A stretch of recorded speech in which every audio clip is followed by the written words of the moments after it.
தேவனுடைய சித்தம் நம்ம எல்லாரும் ரட்சிக்கப்பட்டு பரலோக ராஜ்யத்துல போய் அவரோடு கூட நம்ம வாழ்றதுதான் அவருடைய சித்தம்.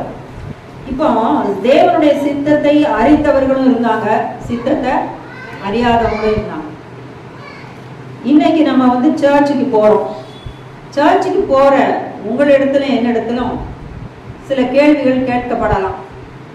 யாரோ கேட்குறாங்க, நம்ம எதுக்குங்க நீங்க சர்ச்சுக்கு போறீங்கன்னு கேட்டா நமக்கு போல் சொல்ல தெரியணும். ஆனா இன்றைக்கு இருக்கிறவங்க ஒவ்வொருத்தர் ஒரு பதில் சொல்லுவாங்க. நான் ஏன் சபைக்கு போறேன்னா சபை கூடுதலை விட்டு விடாதீங்கன்னு சொல்லியிருக்குது, அதனால நான் போறேன். சில பேர் சொல்லுவாங்க, அப்பா வீட்டில் அதான் ஒருத்தர் சர்ச்சுக்கு வருவாரு, அவங்க ஒய்ஃப் சொல்றாங்க ஒரு இடத்துல, பரவாயில்ல உங்க ஹஸ்பண்ட்லாம் வந்துட்டாருன்னு. ஆஹா அதுக்கு வரல, அவர் இங்க வரலன்னா அவருக்கு அங்க வியாபாரத்துல அடி வாங்கிருக்கு, அதனால அவர் பேசாம ஓடி வந்து என்ன செஞ்சிடறாரா, சர்ச்சில் உட்கார்ந்துட்டு போறாரு. ஏன்னா அவர் அமிதமாக ஒரு நெருக்கம் வந்துருது. ஆனா சர்ச்சுக்கு போனா என்ன வரல, அந்த நெருக்கம் அன்னைக்கு இல்லை, அதனால அவங்க வந்துடுறாங்க. இப்படி ஒருத்தர் ஒரு பதில் சொல்லுவாங்க. அப்ப தேவனுடைய சித்தம் தான் என்ன எதுக்காக நான் சபைக்கு போறேன் அப்படின்னு யோசிக்கும் போது, ஏன்னா நம்ம இந்த நரகம் பாதாளம் இதெல்லாம் நம்ம பார்க்கிறோம். அப்ப திட்டவட்டமாக இந்த பூமியில என்ன வைத்திருக்கிறாரு, அப்ப என்னதான் அவருடைய சித்தம், என்னதான் அவர் என்னுடைய வாட் இஸ் திஸ் எக்ஸ்பெக்டேஷன், நான் எப்படி இருக்கணும்னு அவர் எதிர்பார்க்கிறார் என்ற ஒரு கேள்வியை நம்ம கேட்டுக்கிட்டா, அவர் சித்தம் என்னதான் என் வாழ்க்கையில, முதலாவது நிறைய காரியங்கள் உண்டு, ஒவ்வொரு நாளும் இன்னைக்கு இது நடக்கணும்ன்றது அவர் சித்தம், அது அன்னைக்குரிய சித்தம். ஆனா ஓவராலா என்னுடைய வாழ்க்கையில எதுதான் அவருடைய சித்தம் அப்படின்ற ஒன்ன பார்க்கணும்னா, இந்த சித்தம் அறிவிக்கப்பட்டும் தவறினவர்கள் உண்டு, பைபிள் அது உண்டு. பாருங்க, ஆதாமுக்கும் ஏவாளுக்கும் தேவனுடைய சித்தம் தெரியும். எதை இந்த கனியை புசிக்க கூடாது, மற்ற எல்லா கனியும் பூசிக்கலாம், இது அவருடைய சித்தம் தான். மனுஷர்களை எல்லாம் கொடுத்துட்டாரு. அந்த சித்தம் தெரிந்தும் கூட அதை கெடுக்க ஒருவன் வந்தான் இல்லையா. பிசாசு யாரை உபயோகப்படுத்தினா, சர்வத்தை உபயோகப்படுத்தினா. நைஸா பேசினோன்னா இவங்க எதை விட்டுட்டாங்க, தேவனுடைய காரியத்தை விட்டுட்டு அவன் சொன்ன யோசனையை கேட்டுட்டு என்ன செஞ்சாங்க, சாப்பிட்டாங்க. அப்போ பாவம் பூமியிலே வந்தது, மனிதனுக்கும் தேவனுக்கும் இடையிலே பெரிய பிளவு வந்துருச்சு. அவ்வளவுதான், மனுஷன் தேவனோடு கூட நடக்க முடியாது. ஆனாலும் இந்த மனிதனை விட்டுவிட தேவனுக்கு விருப்பம் இல்லை. அன்னைக்கே தன் ஒரே பேரான குமாரனை என்ன செஞ்சிட்டாரு, மனிதனுக்காக ஒரு அடிக்கப்பட்ட ஒரு ஆட்டுக்குட்டியாக நியமிச்சிட்டார். அதனாலதான் உலக தோற்றம் முதல், இவன் பாவம் செஞ்ச முதல் அடிக்கப்பட்ட தேவ ஆட்டுக்குட்டி. அதை காட்டுறதுக்காக தான் அவர் என்ன அந்த இடத்துல ஒரு தோல் உடைகள் எல்லாம் செய்து அவங்களுக்கு போட்டாரு. ஒரு ரத்தம் சிந்துதல் அங்கே இருந்தது, ஏன்னா ரத்தம் சிந்துதல் இல்லாமல் பாவ மன்னிப்பு கிடையாது.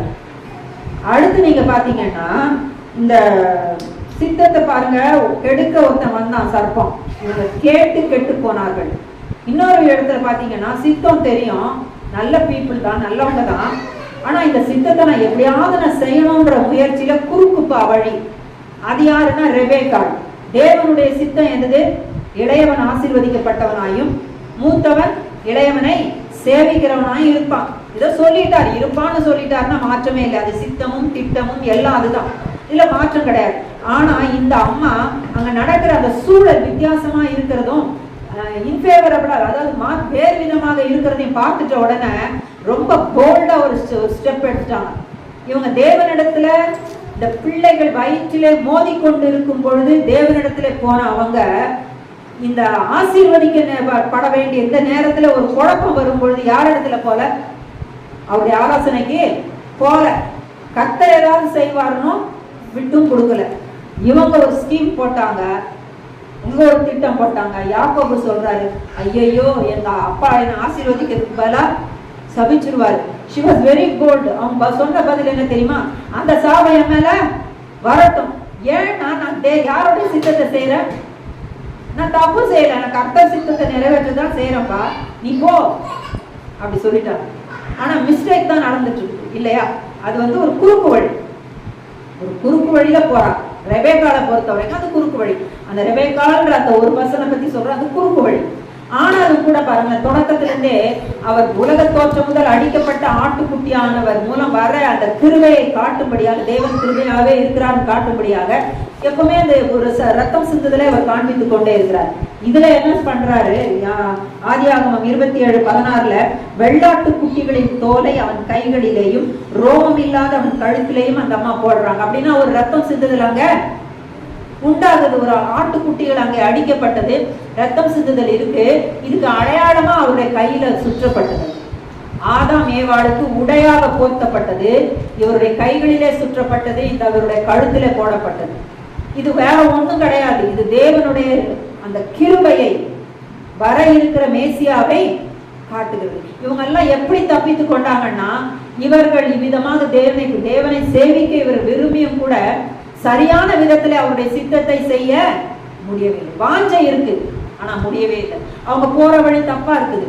ஆனாலும் அவருடைய கிருபை, வர இருக்கிற ஒரு மேசியாவின் மேசியாவுக்குள் தான் அவங்க எல்லாம் காப்பாற்றப்பட்டாங்க. வர இருக்கிற மேசியா, அந்த காலத்துல வர இருக்கிற மேசியா, எதிர்பார்த்து கொண்டிருக்கிற ஒரு மேசியாவுக்குள்ளாக இவர்கள் எல்லாரும் அன்றைக்கு காப்பாற்றப்பட்டார்கள். ஆனால் பரதேசுக்கு தான் போனாங்க, பரலோகம் போகல. இயேசு மரித்து உயிர்த்தெழுந்த பிறகுதான் இவர்களை எல்லாம் மீட்டு கொண்டு பரலோகம் போனார். அப்போ இந்த ஒரு விதத்திலையும் பார்த்தா, அந்த ரெபேக்கான்றவங்க சித்தம் தெரியும், ஆனால் குறுக்கு வழி, பொறுமை இல்லை, தேவனுடைய ஆலோசனையும் அவங்க பெற்றுக்கொள்ளவில்லை. அடுத்தது நீங்க பாத்தீங்கன்னா யோசேப்பு. தேவ சித்தம் யோசேப்புக்கு மாத்திரம் இல்ல, அந்த குடும்பம் முழுவதுக்குமே வெளிப்படுத்தப்பட்டது. யோசேப்பை நான் உயர்த்த போகிறேன், ஒரு காலகட்டம் வரும், அவன் உயர்ந்தவனாக அவன் இருக்க போறான், நீங்க எல்லாம் என்ன செய்வீங்க, அவன் காலில் விழுந்து பணிந்து கொள்வீங்க. இது அவர் சொல்லிட்டார், அவர் சித்தத்தையும் திட்டத்தையும் வெளிப்படுத்திட்டார். அப்பா முதல் கொண்டு சொல்றாங்க, என்னடா நானும் உங்க அம்மாவும் சகோதரர்கள் எல்லாரும் உன் காலில் விழுவோமா? சகோதரர் எல்லாம் சிரிக்கிறாங்க, நாங்க உன் காலில் விழுவோமா? நீ யாரு? இன்னைக்கு சொல்லுவா, நீ ஒரு சோட்டா போயிடுவா, சின்ன பையன், உன் கால நாங்க விழ போறோமாடா அப்படின்னு சொல்லி எல்லாரும் நினைத்தாங்க. கடைசியில் என்ன பண்ணாங்க, பொறாமையா ஆகி போயிடுச்சு. எல்லாருக்கும் பாவத்துக்கு இடம் கொடுத்தாச்சு, குடியில தள்ளியாச்சு. கொல்லலாம்னு நினைக்கிற நேரத்துல அவருடைய சித்தமும் திட்டமும் அங்க இருக்கிறபடினால கொல்ல முடியல. யாரோ ஒருத்தர் மூலம் பேசுறாரு, பேசிட்டு காப்பாற்றப்படுறாரு. உடனே அங்கேயும் பாருங்க, ஒரு ஆடோ ஏதோ ஒண்ணு அடிக்கப்படும். என்ன பண்ணுவாங்க, அவனுடைய பலவர்ணமான அந்த உடையிலே அந்த ரத்தத்துல அதை தோய்த்து தகப்பனிடத்துல கொண்டு போவாங்க. அங்கேயும் தவறுகளை செய்து கொண்டு இருந்த இந்த சித்தத்தை விசுவாசிக்க முடியாத ஒரு தகப்பன், தேவ சித்தத்தை விசுவாசிக்க முடியாத ஒரு தகப்பனும் சகோதரர்களும், இந்த சகோதரர்கள் இன்னும் மீறி போயிட்டாங்க, கொலை செய்ய போனாங்க. இவங்க கொலை செய்ய போனாங்க. இப்பவும் தகப்பனிடத்துல பொய் சொல்றாங்க, நாடகம் ஆடுறாங்க, ஏமாற்றுறாங்க. ஆனாலும் இவர்களை எல்லாரும் எப்படி தப்பு வைக்கப்படுறாங்க, வர இருக்கிற மேசியாவிற்குள் இவங்க தப்பு வைக்கப்படுறாங்க. இவர்கள் எல்லாம் நீதிமான்களாக வாழ்வாங்க, ஆனாலும் குறைவுகள் எல்லாமே இருக்கும். தேவனுடைய கிருபை அவிதமாக அவங்களுக்கு காண்பிக்கப்பட்டது. கிருபை இல்லாத காலமே இல்லை. ஆதாம் பாவம் செய்த நாளிலிருந்து கிருபை ரொம்ப ஆக்டிவா இருக்கு. கிருபையானவர் ரொம்ப ஆக்டிவா இருக்கிறார். கிருபை ரொம்ப ஆக்டிவா இருக்குது, காண்பித்து கொண்டே தான் இருக்கிறார். ஆனா அவங்களுக்கு அவைகள் தெரியாது. ஆனா மேசியா என்று ஒருத்தர் வராருன்னு தெரியும். அதனாலதான் யாக்கோபு சொல்றாரு, அவர் ஆளுகிறவராக இந்த யூதா கோத்திரத்திலே வருவார், உன்னை எல்லாரும் பணிந்து கொள்வார்கள் சொன்னது யூதாவை அல்ல, இயேசு கிறிஸ்துவை. யாக்கோபு அவிதமாக ஆசீர்வதிக்கிறார். அப்போ சித்தோன்ற ஒன்றை வெளிப்படுத்தி கூட பழைய ஏற்பாட்டு காலத்தில் எது இல்லை, பிரயோஜனம் இல்லை. திரும்பி அவங்க ஏதோ ஒரு விதத்துல இடருவாங்க, ஏதோ ஒரு விதத்தை தவறுவாங்க. அவங்களுக்கு அதை செய்யணும்னு ஒரு ஆசை இருந்தா கூட முடியாது. சில நேரத்துல அதுவே பொறாமைக்கும் யோசேப்பினுடைய விஷயத்துல ஏதுவாக இருந்தது. தீமையை நன்மையாக மாற்றுகிறவர் அவ்விதமாக மாற்றி போட்டார். இவர்களை எல்லாரையும் கொண்டு செல்றார், அங்க கொண்டு போகிறார். இவர்கள் எல்லாம் பின்பாக செழித்து ஒரு தேசமாக எகிப்திலே உருவேற்கப்பட்டார்கள். அநேகருக்கு நன்மை உண்டாகும்படியாக தேவன் யோசேப்பை தெரிந்து கொண்டு இரட்சகனாக பூமியிலே நிறுத்தினார். இது ஒரு பெரிய சித்தம், இது ஒரு பெரிய திட்டம். இதை வெளிப்படுத்தி கொடுத்தாரு. அவங்களால புரிந்து கொள்ள முடியவில்லை, தங்களுக்கு தெரிந்தபடி நடந்து கொண்டார்கள். அப்ப பழைய ஏற்பாட்டு காலத்து பரிசுத்தவான்களை குறித்து யோசிக்கும் பொழுது என்னதான் தேவன் சொன்னாலும் கூட ஏதோ ஒரு விதத்துல என்ன செஞ்சுட்டே இருப்பாங்க, இடறிட்டே இருப்பாங்க. அவரை அறியக்கூடிய அந்த அறிவு அவங்களுக்கு அதிகமாக இல்லை. அவர் இப்படிப்பட்டவர் தான், அவர் இப்படிதான் செய்வாரு அப்படிலாம் இல்ல. ஆனா தெய்வ பயம் மட்டும் எப்படி இருந்தது, அவங்களுக்குள்ள இருந்தது. தேவனுக்கு அவங்க பயப்பட்டாங்க. நீதிமானா இருக்கணும்னு எல்லா முயற்சி செய்யறாங்க, ஆனாலும் விழுகிறாங்க, எழும்புகிறாங்க. கர்த்தர் அவங்க அந்த மனம் திரும்பும் பொழுது, பாவத்துக்காக அவங்க அந்த மனசாட்சியில குத்துண்டு அவங்க திரும்பும் பொழுது அதை அவர் பார்க்கிறார், அவங்களுக்கு கிருபை செய்கிறார். ஆனாலும் குமாரனுக்குள் தான் எல்லாமே மன்னிக்கப்படுகிறது. அது வரைக்கும் பரதீசுல வெயிட் பண்றாங்க. அவங்க அங்க வைக்கப்பட்டாங்க. மரணமே உன் கூறெங்கே, பாதாளமே உன் ஜெயமெங்கேன்றது எப்போ இயேசு அவ்விதமாக உயிர்த்தெழுந்த பின்புதான் இவங்களுக்கு எல்லாருக்கும் ஒரு விடிவு காலம் வந்தது. அதனால இது தெளிவா தெரியுது, தேவனுடைய சித்தத்தை சொன்னாலும் கூட மனுஷனால செய்ய முடியாத ஒரு காலகட்டம். ஆபிரகாம் கிட்ட கூட சொன்னார், உன் மாம்சத்தில் இருந்துன்னு சொன்னார். தப்பா புரிஞ்சுக்கிட்டாங்க. இப்ப நம்ம சொல்லுவோம் அவர் சொன்னதுதான் அப்படின்னு இன்னைக்கு சொல்லுவோம். ஆனா அன்னைக்கு எப்படி இருக்குது, பல சத்தங்களை கேட்கும் போது அவங்களுக்கு தெளிவு இல்லை, அந்த அறிவு இல்லை. அதனாலதான் பவுல் எழுதுவாரு கொலோசேயர் சபைக்கு, நீங்கள் கர்த்தரை பற்றி அறியும் அறிவிலே பெருகும்படியாக உங்களுக்காக நான் வேண்டிக் கொள்கிறேன். அதே கொலோசேயர் 2 இருக்கும், இயேசுவே நமக்கு ஞானமும் அறிவும் எல்லா பொக்கிஷமுமா இருக்கிறார். இப்ப இயேசு கிறிஸ்து வந்துட்டதுனால அவங்களுக்கு இல்லாத அந்த அறிவு, தேவனை அறிந்து கொள்ளக்கூடிய ஒரு அறிவு நமக்கு வந்திருக்கிறது. அவர்களை பார்க்கிலும் நம்ம ரொம்ப அதிகமாக, ரொம்ப பர்ஃபெக்டாக, ரொம்ப அழகான ஒரு வாழ்க்கை என்ன செய்ய முடியும், வாழ முடியும். ஆனாலும் கூட இவ்வளவு தூரம் இயேசு செஞ்சு கூட நம்ம விசுவாசிகளாகி நாம் என்ன செய்கிறோம், இடறுகிறோம், தவறுகிறோம். யாக்கோபு சொல்றாரு பிரீச் பண்றவங்களை குறிச்சு, நாம் எல்லாரும் ஏதாவது ஒரு விதத்துல பல விதத்துல தவறுகிறோம். சொல் தவறாதவன் எவனோ அவனே பூரண புருஷனா இருக்கிறான். அவன் ஒரு வார்த்தையை சொல்லிட்டானா அதை ஒருத்தன் செஞ்சு முடிக்கிறானா அவன் பூரண புருஷன். அதனாலதான் நிறைய பேர் போதகர் ஆகாதிருங்கள்ன்றார். ஏன்னா சொன்னா கரெக்டா செய்யணும் அப்படின்னு சொல்லிட்டு நாவை குறித்து அவர் அந்த இடத்துல அவர் எழுதி கொண்டே வருகிறார். அப்போ இன்னைக்கு காலகட்டத்துல நம்ம யோசிச்சு பார்க்கும்போது, இப்ப இயேசுவை குறிச்சு பாருங்களேன். இயேசு பிதாவின் சித்தம் செய்ய வந்தார். அவர் ஒருத்தர் மாத்திரம் தான் கரெக்டா செஞ்சார். முதல்ல ஆதாம் கன்ஃபியூஷன், ஏமாற்றப்பட்டாங்க, டிசீவ். ஆனா இயேசுவை ஏமாத்தவோ டிசீவ் பண்ணவோ முடியல. அவருக்கு தெளிவாய் எல்லாமே தெரிஞ்சு.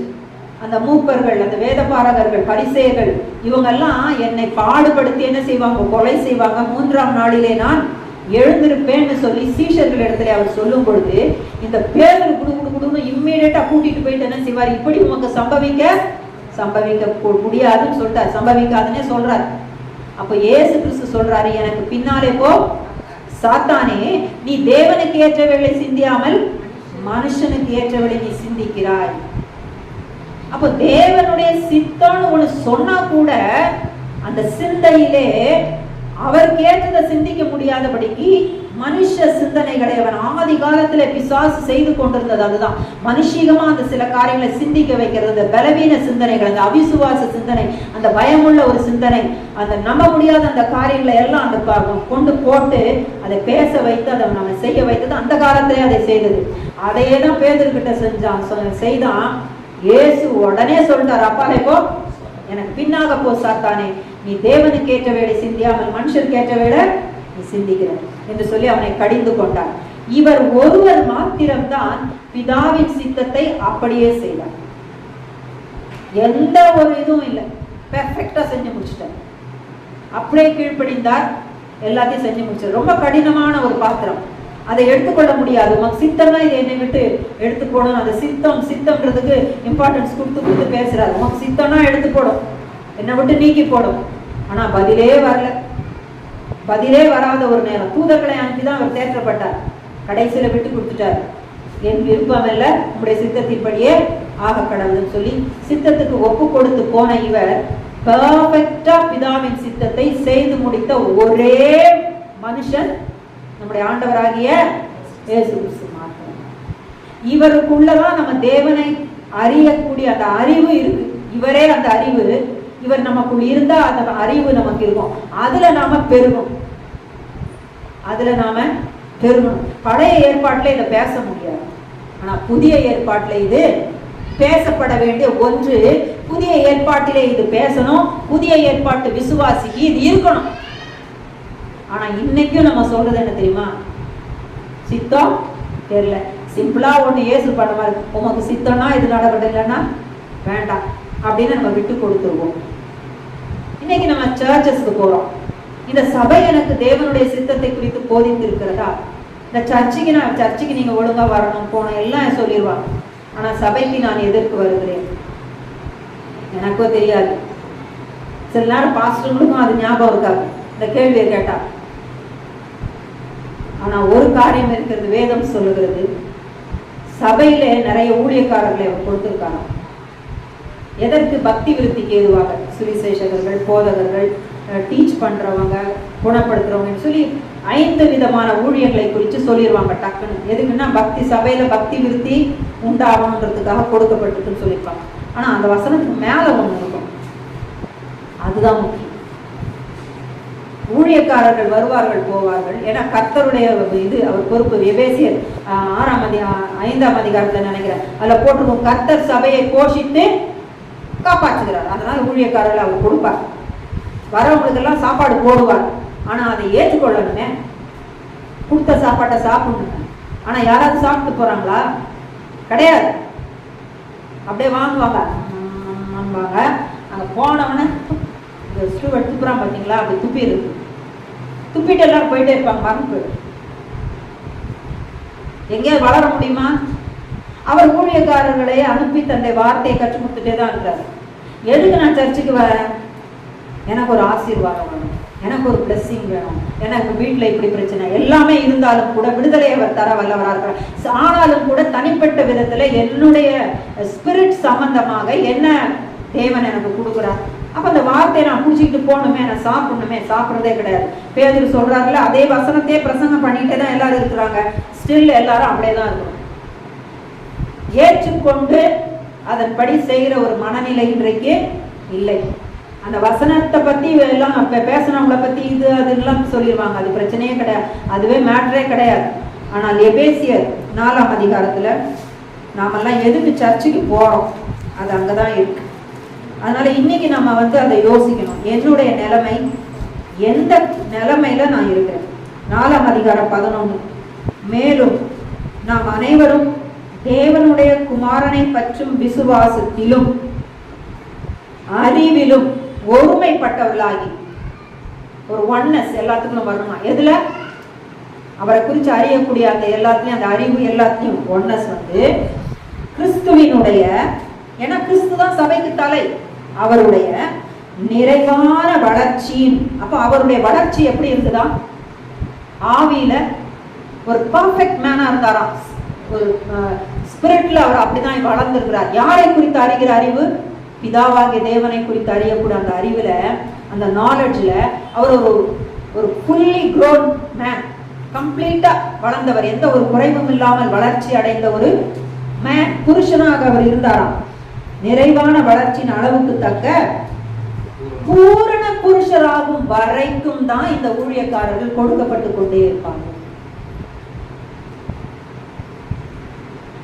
அப்போ நீங்களும் நானும் சர்ச்சுக்கு போறேன் அப்படின்னா இயேசுவை போல பூரண புருஷன் ஆகணும் என்பதுதான் யாருடைய சித்தம்? பிதாவின் சித்தம், இயேசுவின் சித்தம், பரிசுத்த ஆவியானவருடைய சித்தம். எல்லாரும் ஜீசஸ் கிரைஸ்ட் போல அந்த முழு வளர்ச்சியினுடைய அந்த நிறைவுக்குள்ள நம்ம வரணும். அதுக்குதான் நம்ம போறோம். ஆனா இவ்வளவு காலம் போறோமே, நாம வந்துட்டோமா தெரியாது. எனக்குள்ள ஒரு கேள்வி, சப்போஸ் வராம இருந்துக்கிறவங்களுடைய நிலைமை என்ன? அப்போ we are answerable. Church is answerable. ஏன் இன்னைக்கு சபையில இருந்து நிறைய விசுவாசிகள் பரலோக ராஜ்யம் போக முடியவில்லை என்று ஏன் சொல்லப்படுகிறது? அவங்க தரிசனம் பார்த்தாங்க, பரலோகம் போனாங்க, அவங்க சொல்றாங்க, இயேசு சொல்லிட்டாரு, கொஞ்சம் பேர் தான் வராங்க, மீதிலாம் நாங்க. ஏன்? ஆன்சர் தெரியாது. சர்ச்சில் விஷன் சொல்லப்படுகிறது, but answer is not there. Answer இதுதான், சபையில வரவங்களுக்கு சாப்பாடு கொடுக்கிறார் இயேசு கிறிஸ்து. ஆடு வாங்கிப்பாங்க, உள்ள போறதே கிடையாது. ஞம் ஞம் ஞம் ஞம்னா அப்புறம் துப்பிட்டு போயிடுது. சிலருக்கு பிடிக்கும் சாப்பாடு, சிலருக்கு பிடிக்காது, வெளியில தூணு துப்பிட்டு போறது. அதனால எந்த வளர்ச்சியுமே இல்லை. வளர்ச்சி இல்லாததுடைய இது என்ன தெரியுமா? நோய்வாய்ப்பட்டு ஒரு குழந்தை வளரவே இல்லைன்னு வைங்களேன், ஃபுட்டை எடுத்துக்கல, என்ன வரும்? சிக்காகும். சிக்காகி சிக்காகி சிக்காகி அந்த சரீரம் மெலிந்து மெலிந்து போய் அடி பட்டு பட்டு பட்டு அது என்ன ஆயிடும்? செத்து போயிடும். அது பிறந்ததுக்கான ஒரு நோக்கம் அதுல நிறைவேறிக்கா? இல்லை, கிடையாது. அது வளர்ச்சியை அடையாமலே அது மாண்டு மடிந்து போகிறது. அந்த சரீர பாடுக்குள்ள போய் அது மறிச்சு போகுது, அவ்வளவுதான். அது ஒரு மனுஷியா பூமியில பிறந்ததுக்கான ஒரு இதுவே இல்லை. எல்லாரும் மறுபடி பிறந்துட்டோம். சாப்பாடை கொடுத்துட்டே இருக்கிறாரு. ஒவ்வொரு வாரமும் சர்ச்சுக்கு போகும்போது அவங்க எல்லாருக்கான ஃபுட்டு கொடுக்குறாரு. அப்போ நாம என்ன செய்யறோம்மா? பைபிள் என்ன சொல்லுது? இயேசு சொன்னாரு மத்தேயு 24, இதை தொடர்ந்து இதை பேச வச்சுட்டே இருக்கிறாரு. மத்தேயு 24:4, நீங்கள் மற்றவர்களாலே வஞ்சிக்கப்பட்டு போகாதபடிக்கு எச்சரிக்கையா இருக்கு. இப்ப இந்த வசனத்தை அப்படியே ஒரு ரவுண்ட் பண்ணி வாசிச்சா மற்றவர்களாலே அப்படித்தானே வருது. உடனே நம்ம என்ன நினைப்போம்? யூடியூப்ல பேசுறாங்க பாருங்க, இப்படி மிஸ்டேக் பண்ணி பேசுறாங்க, அவங்க கள்ள போதகர், கள்ள தீர்க்கதரிசி. பைபிள் சொல்லுது கள்ள போதகர் கள்ள தீர்க்கதரிசிகள் இருக்குதான் செய்வாங்க, இல்லாம கிடையாது. இவங்க நமக்கு காட்டி கொடுக்குறாங்க எல்லாம், இவங்க கள்ள போதவங்க, இவங்க கள்ள தீர்க்கதரிசி, மெசேஜில் இது மிஸ்டேக் இருக்குதான் செய்யும். யார் இல்லை சொன்னது? பேசும்போது சில தப்புகள் மனுஷிகமா சிலது வந்துருது சில நேரம். ஆனால் நான் யோசித்து பார்த்தேன், மற்றவர்கள் உங்களை வச்சு அதை படிக்குன்னு சொன்னார, அப்போ டிசெப்ஷனுக்கான ஸ்டார்டிங் பாயிண்ட் எங்கே? என்கிட்ட வந்து ஒருத்தர் வந்து சொன்னா நான் உடனே ஏற்றுப்பேனா? நான் ஏற்றுக்க மாட்டேன். சொல்லிருக்கலாம், கேட்டிருக்கலாம், நான் ஏற்றுக்கவே மாட்டேன். நான் ஊழியத்துக்கு வந்த உடனே அன்னைக்கு ஆகஸ்ட் 1ஆம் தேதி 2001 நான் இருக்கேன். 2 பேர் வந்தாங்க. அன்னைக்கு தான் ஃபர்ஸ்ட் டே ஊழியத்துக்கு வந்திருக்கேன். வந்த உடனே ரொம்ப சந்தோஷம். 2 பேர் சுவிசேஷம் வீடு வீடா போய் சொல்றாங்க. 2 பேர் வந்திருக்காங்க நம்ம வீட்டுக்கு. எவ்வளோ சந்தோஷம் பத்தியா, என்னை ஊழியத்துக்கு அழைச்சாரு, முழு நேரம் ஊழியமாச்சுன்னு சொல்லிட்டு நான் சந்தோஷப்பட்டா, வந்தவங்க என்கிட்ட நிறைய சொல்ல ஆரம்பிச்சாங்க. முதல்ல சொல்லிட்டேன் நான் ரட்சிக்கப்பட்ட நபர் அப்படின்னு சொல்லிட்டு, சரிம்மா நீங்க போங்கன்னு சொல்லியாச்சு 2 பேரையும். இல்லை இல்லை நீங்க வந்து இப்படி அப்படின்னோடனே அப்புறம் அவங்க நிறைய மெட்டீரியல்ஸ்லாம் வச்சுருக்காங்க. எப்படி அப்படின்னோடனே எனக்கு தேவையே இல்லைங்க, நீங்கள் கொடுக்குற ஒரு சின்ன பிட்டு பேப்பர் கூட எனக்கு தேவை கிடையாது. ஏனென்றால் நான் ரட்சிக்கப்பட்ட ஒரு நபர். நான் இன்றைக்கு மறித்தால் பரலோராஜ்யம் போயிடுவேன். அதனால அக்கம் பக்கத்தில் நீங்கள் அக்கா கொண்டு கொடுங்க, இதெல்லாம் எனக்கு வேண்டாம். நீங்கள் என்ன இப்படி பேசுறீங்க அப்படின்னு ஒரு மாதிரி பேச ஆரம்பிச்சிட்டாங்க. நான் தொடர்ந்து சொல்கிறேன், நான் இன்னைக்கு மறிச்சுட்டேன்னா பரலோராஜ்யம் போயிடுவேன். இப்படியே சொல்லிட்டு இருந்தேன். எனக்கு டக்குன்னு வாயில வந்துச்சு, நீங்க போவீங்களா அப்படின்னு வந்துச்சு. அப்படியே நின்னாங்க. இந்த மாதிரிலாம் எங்களை கேள்வி கேட்குறீங்க அப்படி சொல்லிட்டு எழுப்பிட்டாங்க. சரி போட்டு நான் அதை விட்டுட்டேன். ஏசு கிறிஸ்து பேசும்போது நான் வந்து சொன்னேன், நான் ரொம்ப சந்தோஷப்பட்டேன் அப்படின்னு. அவர் சொன்னாரு, பாதாளத்திலிருந்து உத்தரவு கேட்டு 2 ஸ்பிரிட்ஸ் வந்துட்டு உருவாயிடும். யார மாதிரி? 2 லேடிஸ். ஒருத்தவங்க ஊழியத்துக்கு வந்துட்டாங்கன்னு உடனே வஞ்சிக்கிறதுக்கு ஏமாற்றுறதுக்கு அவன் அனுப்புறான். அப்ப நம்ம ஏமாந்து போனோமா? அன்னைக்கு இல்லையே. நம்ம இயேசுவை குடிச்சிட்டு போனா நம்ம ஏமாற போறது இல்லை. அப்போ டிசெப்ஷன்றது வந்து அடுத்தவங்க வந்து வஞ்சிப்பாங்கன்னு சொல்ல, அவன் பாதாளத்துல தான் அனுப்புனான், நான் வஞ்சிக்கப்பட்டு போனேன், நான் அன்னைக்கு இல்லையே, நான் போலையே. அப்ப எதுதான் ஸ்டார்டிங் பாயிண்ட்? அப்ப இவர் வஞ்சிக்கப்பட்டு போவீங்கன்றாரு, வஞ்சிக்கப்பட்டு போகாதபடிக்கு எச்சரிக்கையா இருங்கன்னு சொல்றாரு. Which is the starting point? அவர்கிட்ட தான் கேள்வி கேட்கும். எனக்கு ஆன்சர் கொடுத்தாரு அவர். யாக்கோபு 1:22 சொல்லுகிறது, நீங்கள் வஞ்சிக்கப்பட்டு போகாதபடிக்கு நீங்க வசனத்தை கேட்கிறவர்களாய் மாத்திரமல்ல அதன்படி செய்கிறவர்களாகவும் இருக்கணும்னு சொல்லியிருக்கு. கேட்கறது மாத்திரம் இல்லை, நீ அதன்படி செய்யணும், நீங்கள் வஞ்சிக்கப்பட்டு போகாதபடிக்கு. அப்படின்னா வஞ்சிக்கப்பட்டு போறவங்க எல்லாம் யாரு? வசனத்தின்படி செய்யலைன்னா ஒருத்தவங்க வஞ்சிக்கப்பட்டு போயிடுவாங்க. அப்போ இதுவும் ஃபைனல்ஸ், இது ஒரு மாதிரி ஸ்டேஜ் தான், இது இடைப்பட்ட நிலைமை தான். ஆனால் ஸ்டார்டிங் பாயிண்ட் இது எப்படி இது நடக்குது என்று யோசிக்கும் போது அப்போஸ்தலர் 17ஆம் அதிகாரத்துல நம்ம எடுத்துக்கொள்வோம். பவுலும் சீலாவும் நினைக்கிறேன், அவங்க தெசலோனிக்கே பட்டணத்துல வந்து இருப்பாங்க. அங்க இவங்களுக்கு விரோதமாக யூதர்கள் என்ன செய்வாங்க? பல ஸ்கீம் போடுவாங்க, இயேசுவை ஏற்றுக்கொள்ளாதவங்க. அதனால இவங்களை வந்து அந்த இடத்த விட்டு கடத்துவாங்க. அந்த வசனம் சொல்லுகிறது 10வது வசனம் 17:10, உடனே சகோதரர் ராத்திரி காலத்திலே பவுலையும் சீலாவையும் பெரோயா பட்டணத்துக்கு அனுப்பிவிட்டார்கள். அவர்கள் அங்கே சேர்த்து யூதருடைய ஜபாலயத்துக்கு போனார்கள். அந்த பட்டணத்தார், அதான் பெரோயா பட்டணத்தார், மனோவாஞ்சையாய் வசனத்தை ஏற்றுக்கொண்டு, இப்ப வார வாரம் ஒரு பிரீச்சர் தேவன் இயேசு கிறிஸ்து தராரு, ஒரு சுவிசேஷகர் ஒரு குணமாக்குற வரமுடையவர், இன்னும் யார் யாரையோ தராரு. ஒவ்வொரு வாரம் ஒவ்வொருத்தர சபைக்கு தராரு. எதுக்கு தராரு? இப்பதான் சொன்னேன், இயேசுவை போல எல்லாரும் பூரண புருஷர் ஆகணும்னு சொல்லிதான் இதெல்லாம் கொடுக்கப்பட்டிருக்குது. அவருக்கு பாட்டு மட்டும் பாடுகிறது லேசான காரியம். அப்படி இருக்கும்போது எதுக்கு மற்றதுக்காக கவலை? அவர் தான் செய்வாரு. அவருக்கு வேண்டியது என்ன? எல்லாரும் இயேசுவை போல பூரண புருஷர் ஆகணும். இதுதான் பிதாவின் சித்தம். இப்ப அதுக்கு தான் எல்லாம் அனுப்பப்படுது. ஆனா எல்லாரும் மனோவாஞ்சையாய் வசனத்தை ஏற்றுக்கொள்ளுகிறது இல்லை. இன்னைக்கு சத்ரு அந்த அளவுக்கு ட்ரெயின் அப் பண்ணி வச்சிருக்கிறான், பக்குவப்படுத்தி வச்சிருக்கிறான். இது தப்பு, அது தப்பு, இது போல ஏற்றுக்கொள்ற இருதயம் கிடையாது. மனோவாஞ்சியா ஏற்றுக்கொண்டு ஃபர்ஸ்ட் ரிசீவிங் ஹார்ட் இருக்கணும். அது இல்லை. அடுத்தது என்ன ஆகுது? காரியங்கள் இப்படி இருக்கிறதா?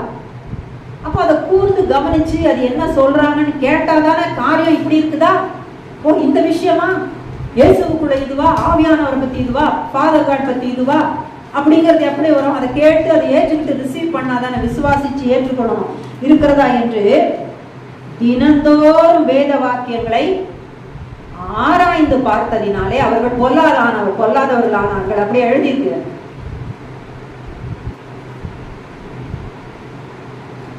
அவர் பொல்லாதவர்கள் ஆனார்கள் எழுதியிருக்கு இல்லையா? இவங்களை பவுலையும் சீலாவையும் துரத்துறாங்க பாத்தீங்களா? அவங்க ஏற்கனவே ஊழியம் செஞ்சாங்க. சில யூதர்கள் எழுந்து துரத்துறாங்க. அந்த தெசலோனியாவில் இருந்த சபையாரை விட இவர்கள் நற்குணசாலிகளாக இருந்தார்கள். அப்ப இவங்க வளர ஆரம்பிக்கிறாங்க. இவங்களுக்குள்ள நல்ல மாற்றம் வருது. அப்ப முதல்ல நான் ஏன் ஒரு இடத்துக்கு நான் போறேன், ஒரு வர்ஷிப் பிளேஸுக்கு நான் ஏன் போறேன், ஒரு சர்ச்சுக்கு நான் ஏன் போறேன்? நான் அவருடைய வார்த்தையை தான் நான் கேட்க போறேன். அது உண்மைதான், அது எல்லாருமே சொல்லலாம். ஆனா இதுல சொல்லப்பட்டிருக்கிற இந்த ஸ்டெப்ஸ் ஏற்றுக்கொண்டு காரியங்கள் இப்படி இருக்கிறதா அப்படின்னு சொல்லிட்டு அவையில தினந்தோறும் ஆராய்ச்சி பண்றது, ரீட் பண்றது இல்லை, ஆராய்ச்சி பண்ணுகிறது இல்லை. அப்ப இப்படியே டெய்லி கேட்போம், அப்புறம் சவிச்சு துப்பிட்டு போகும்போது டிசெப்ஷன் தொடங்கி. அப்போ என்ன டிசீவ் பண்றதுக்கு வேற யாரும் வர தேவையில்லை. நானே என்னை வஞ்சித்துக் கொள்கிறேன். நீங்கள் உங்களை வஞ்சியாதபடிக்குன்னு ஒரு இடத்துல பவுல் எழுதுறாரு. நம்மளை நாமே வஞ்சித்துக் கொள்ளக்கூடாது. இதுதான் நம்மளை நாமளே வஞ்சித்துக் கொள்ளுது. இது என்ன ஆகுது? இது அப்படியே வளர்ந்து வருது. ஒரு பிளாக் டாட் மாதிரி என்ன ஆயிடும் நமக்குள்ள வந்து. இப்படிப்பட்டவர்களை பிசாசு மற்றவர்களை வைத்து ஈஸியாக.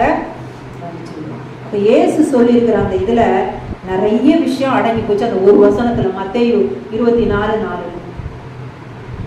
ஸ்டார்டிங் பாயிண்ட் எங்கன்னா அதுக்கு காரணம் நான் வஞ்சிக்கப்பட்டு போகக்கூடாது. இப்ப நமக்கு அவர் என்ன சொல்றாரு சபைக்கு? நீங்கள் உங்களுடைய எல்லா பாரத்தெல்லாம் விட்டு தேவையானது ஒன்றே. மரியாள் தன்னை விட்டு எடுப்படாத நல்ல பங்கை தெரிஞ்சுக்கிட்டான்னா, அன்னைக்கு அவளுக்கு தெரிஞ்சது இயேசு அங்க இருந்தாரு, கேட்டு பார்த்தா. ஆனா இன்னைக்கு சபைக்கு தேவனை குறித்து அறிகிற அறிவு மற்ற எல்லா பொக்கிஷமும் இயேசுக்குள்ள இருக்கு. அவரே ஞானம், அவரே பரிசுத்தம், அவரே நீதி, அவரே அறிவு எல்லாம் இருக்கு. இவரை அதிகமாக அறிய அவரை போல பூரண புருஷராகிறேன். எப்போ நான் கேட்கிற வசனத்தின்படி நான் செய்ய ஆரம்பிக்கும் போது நான் பூரண புருஷனாகிறேன். இதுதான் சித்தம். இது forgotten one. எதுல? சர்ச்சஸ், விசுவாசிகள் இடத்துல, ஊழியக்காரர்கள் இடத்துல யாருமே இதை நினைக்கிறதே கிடையாது. அப்போ நேற்று கூட அந்த சர்ச்சில் போகும்போது அந்த பாஸ்டர்ல இருந்து எல்லாருமே ஆணுதான் என்ன செய்யறாங்க, பாக்குறாங்க, கேட்கறாங்க. அப்ப இன்னைக்கு நம்மளோடு கூட அவர் பேசி இருக்கிறார். நம்ம நிறைய நேரம் அதை கேட்டுட்டே இருப்போம். என்ன குறிச்சு என்ன சித்தம், என்ன சிம்பிளா சொல்லுவோம், இயேசுவை போல மாறணும். அவர் வருகையில நாம் எல்லாரும் அவரை போல இருப்போம். எப்படி இருப்போம், அதுக்கப்புறம் எப்படி இருப்போம் தெரியாது, ஆனா அவரை போல இருப்போம். இங்க சாப்பாடை சாப்பிட்டு வளர்ந்தாதானே இருக்க முடியும். ஏன்னா திட்டமும் தெளிவுமாய் பூரண புருஷரா நம்ம இருக்கணும்னு இருக்குது. அடிக்கடி விஷன்ஸ் எல்லாம் சொல்றாங்க, நிறைய எல்லா விசுவாசியும் போலன்னு சொல்றாங்க. அப்ப வசனத்தை கேட்காதவர்கள் நோயாளிகளாக, சீக்காளிகளாக, படுக்கையில படுத்திருக்கிறவர்களாக ஆவிக்குரிய ரீதியாக இருக்க வேண்டும். ஒரு அன்பிரிப்பேர்டு ஒன்னாக, கடைசியில அன்பதியாக கூட மாற வாய்ப்பு இருக்குது. அவங்களால கனி கொடுக்க நிச்சயமாக முடியாது. அப்போ நம்ம சர்ச்சுக்கு போறோம்னா எல்லா விசுவாசியும் அக்கௌண்டபிள். இன்னை வரைக்கும் நம்ம எவ்வளோ காரியத்துல அப்படியே விட்டுருக்கலாம். அப்போ ஒவ்வொருத்தரும் நான் கேட்குற வார்த்தையை நான் தியானிக்க வேண்டியது அவசியமாக இருக்குது. அவர்கிட்ட கேட்கணும், இன்னும் எனக்கு சொல்லித்தாங்க, நான் உண்மை விசுவாசித்து நான் ஏற்றுக்கொள்கிறேன். உண்மை போல நம்ம ஜபத்தில் சொல்லுவோம், உண்மை போல நம்ம ஆற்றும் நம்ம கேட்க தான் செய்வோம், எல்லாரும் அந்த ஜபம் பண்ண தான் செய்வோம். ஆனால் அந்த அறிவு இருக்காது, அந்த தெளிவு இருக்காது, அதுக்கான இம்பார்ட்டன்ஸ் என்ன, அதில் இருக்க சீரியஸ்னஸ் என்ன, அது நமக்கு தெரியாது. ஆனால் தேவனுடைய சித்தம் இதுதான். அந்த சித்தம் பாட்டில் எதுதான் மிஸ்ஸிங்னா இதுதான் மிஸ்ஸிங். அவங்க யாக்கோபை பாடியிருப்பாங்க, யோசேப்பை பாடியிருப்பாங்க, மோசையை பாடியிருப்பாங்க. மொத்தத்தில் நான் மகிமைப்படுத்தும்படியாக மகிமைப்படுத்தணுன்றது உடைய சித்தம்னு சொல்லியிருப்பாங்க. ஆனால் இயேசுவை போல நான் பூரண புருஷன் ஆகணுன்றது தான் அவருடைய சித்தம். அதுக்கு தான் சபை கூடுதலை. அதனால தான் சபை கூடுதலை விட்டு விடாதீர்கள் என்று இருக்கு. இதை விட்டுட்டோம்னு சொன்னால் அவர் பேசுறதுல எதையாவது ஒன்று நம்ம மிஸ் பண்ணிடுவோம். அதனால we may be the losers. அதுதான் அதில் சொல்லிடுவோம். அதனால நம்ம அப்படியே ஜெபம் பண்ணுவோம், நமக்கு அவர் உதவி செய்வோம்.